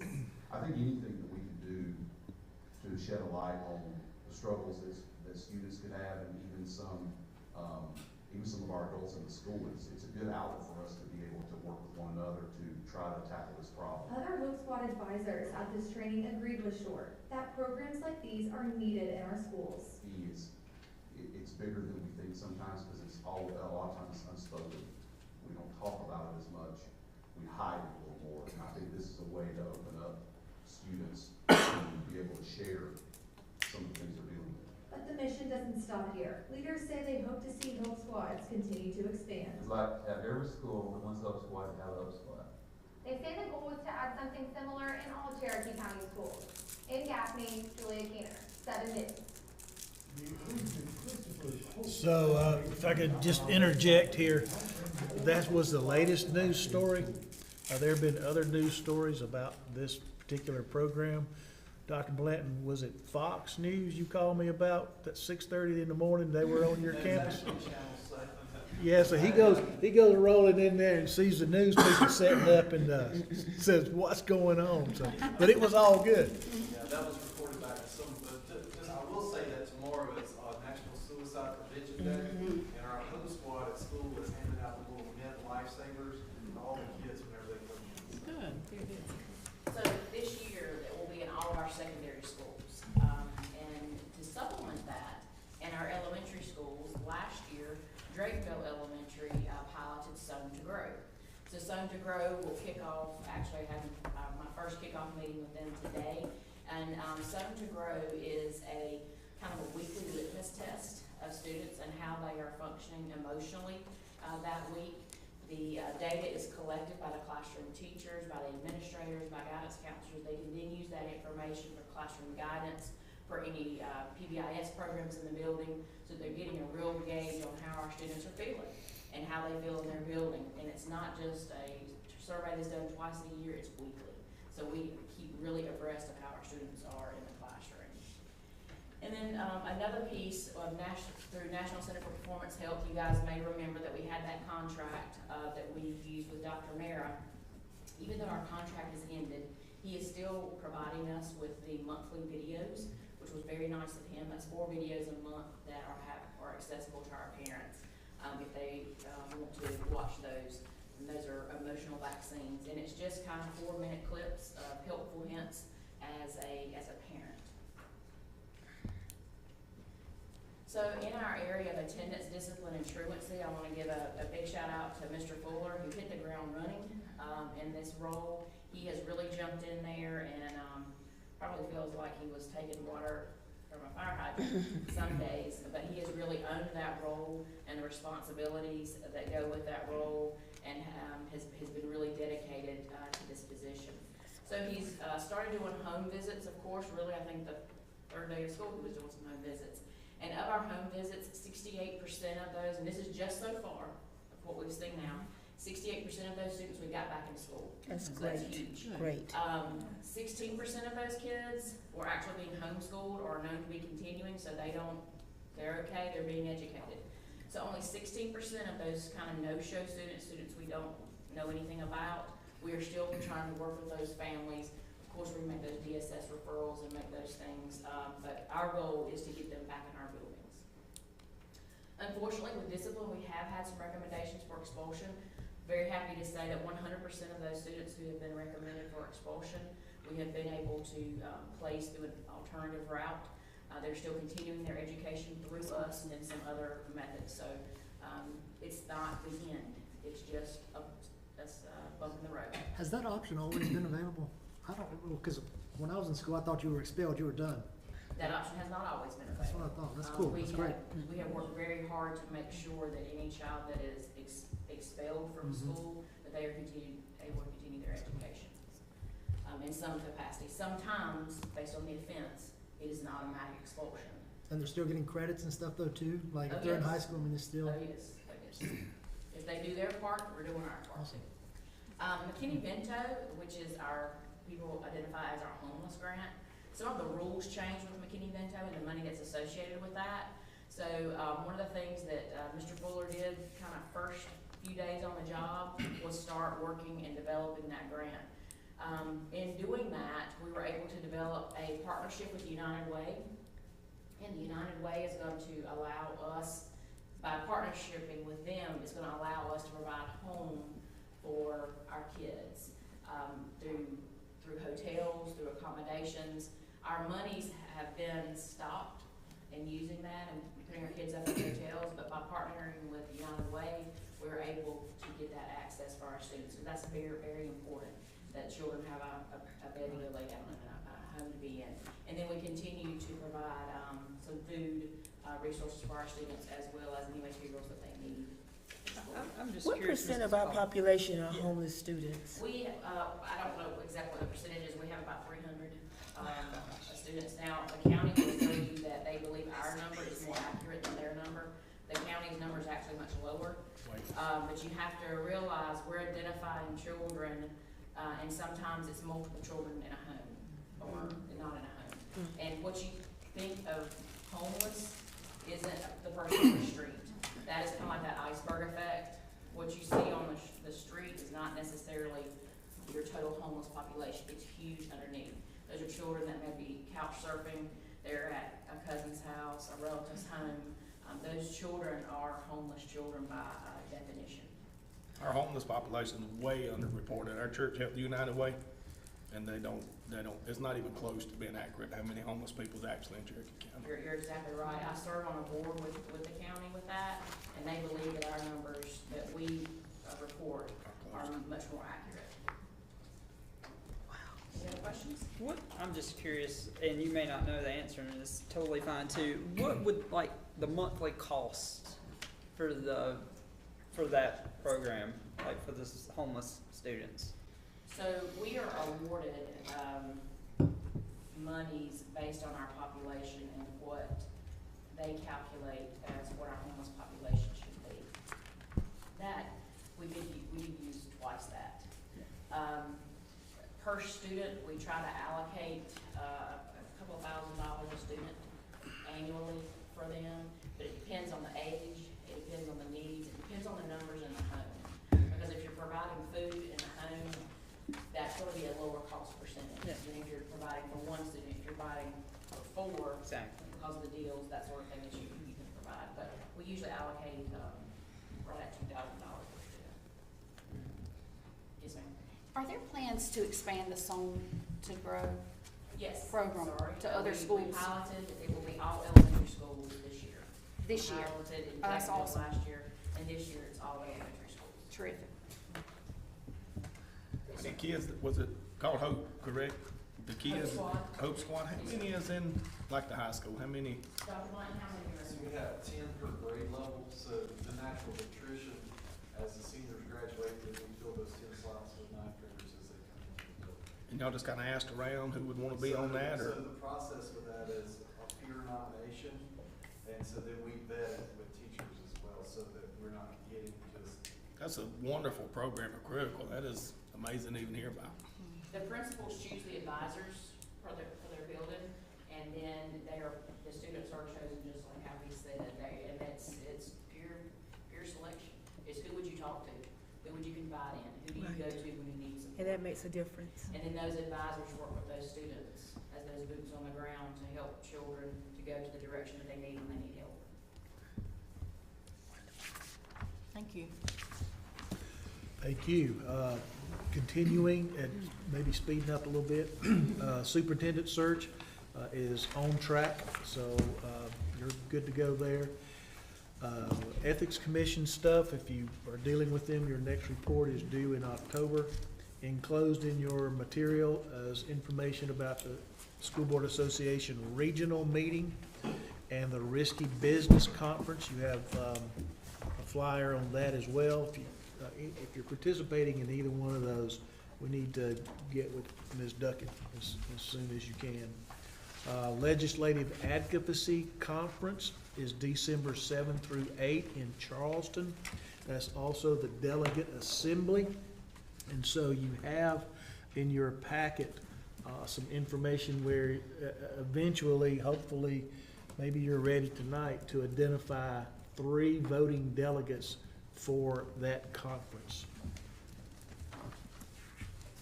And I'll just go ahead and finish up and we can come back to that one item. But the School Board Association has a vacancy on its Board of Directors. In order to nominate somebody for that from the floor, you still have to fill out the form and have it into the School Boards Association by November the 22nd.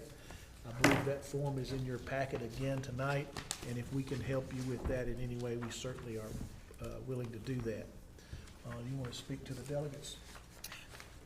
Okay, again, that, the Delegate Assembly is being held, I'm sorry, what were the dates for that again? December the 7th 7 and the 8th.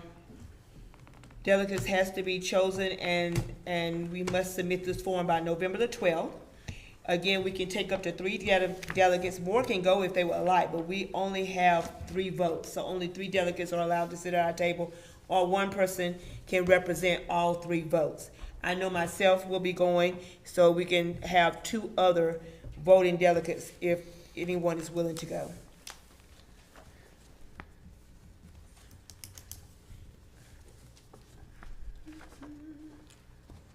I have a prior commitment that weekend, so I'm sorry, I can't go.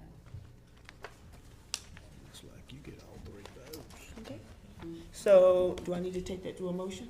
Yes. Okay, so if no one else is willing to go, and if you feel comfortable with me taking care of all 3 of our votes, I need someone to put that through a motion. I'll make a motion that Ms. Dawkins serve as our delegate and take care of all 3 votes. Second? Second. All in favor?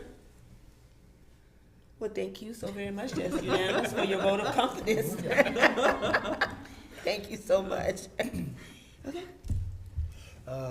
That's it. We're down to item number 10. Okay, so that is executive session. I'll entertain a motion for executive session before we go into executive session, if there's anyone that would like to leave while we're in executive session, you may feel free to do so. We thank you so very much for coming tonight and supporting us, and just being here sort of makes a difference sometimes. So we're so very glad that you came. But if you would like to leave while we're in executive session, we most certainly understand that. And again, thank you for coming.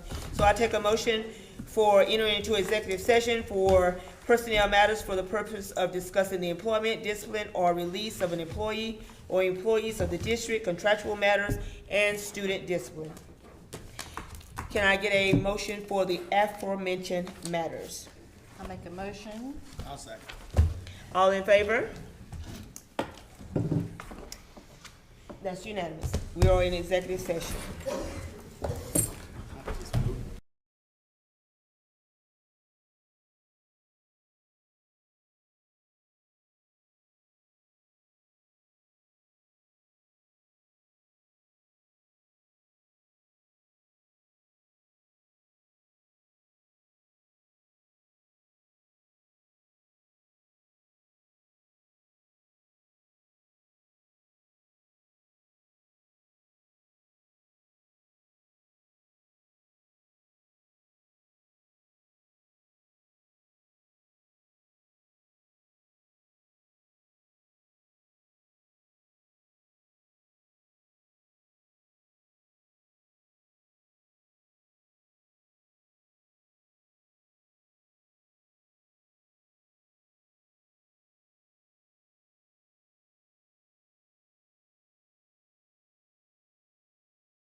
As we enter back into regular session, can I get a motion that we enter into regular session?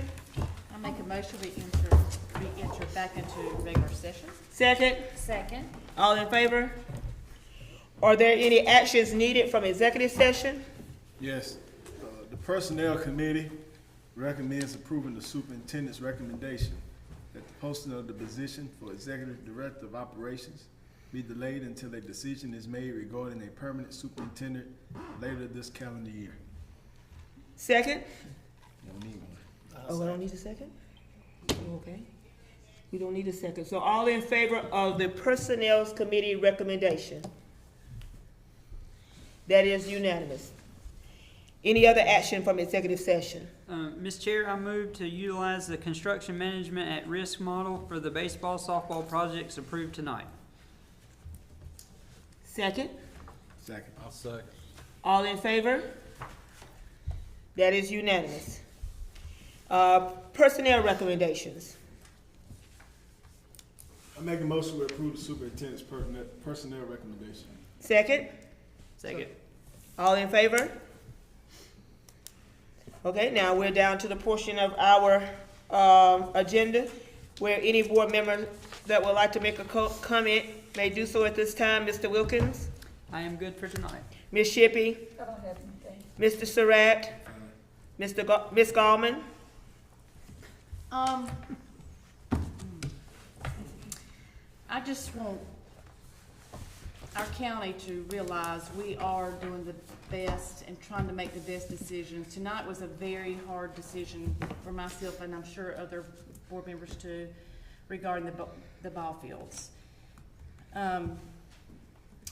We're charged with making the best decisions for our taxpayers, and I know, again, it was a hard decision to make, and I think, hopefully we can move forward. We can't always make everybody happy, but we have to do the best job we can to meet the needs of our district, our students, our staff, every single day. Ms. Shackelford? I would just echo Ms. Gallman's sentiments on the decision tonight. I mean, I think a lot of us sought counsel and prayed long and hard over this, and we do want to do what's right for every student, every staff member, and the taxpayers as well. So it was a difficult decision, but I think at the end of the day, we'll all be pleased with the outcome. Mr. McBee? I'm good for tonight. Thank y'all. Mr. Greer? I'd just like to say there was a girl, Blacksburg High School junior, was in a wreck today. I ain't gonna say no names, but y'all remember her and y'all's prayers. She was in a pretty bad wreck, so just remember her, and that's about all I got to say. You're good. Absolutely. Keep her in prayer. Mr. Cash? I don't have anything either. All right. At this time, we will entertain a motion to adjourn. Make a motion that we adjourn. All in favor? Y'all have a good night. Meeting is adjourned.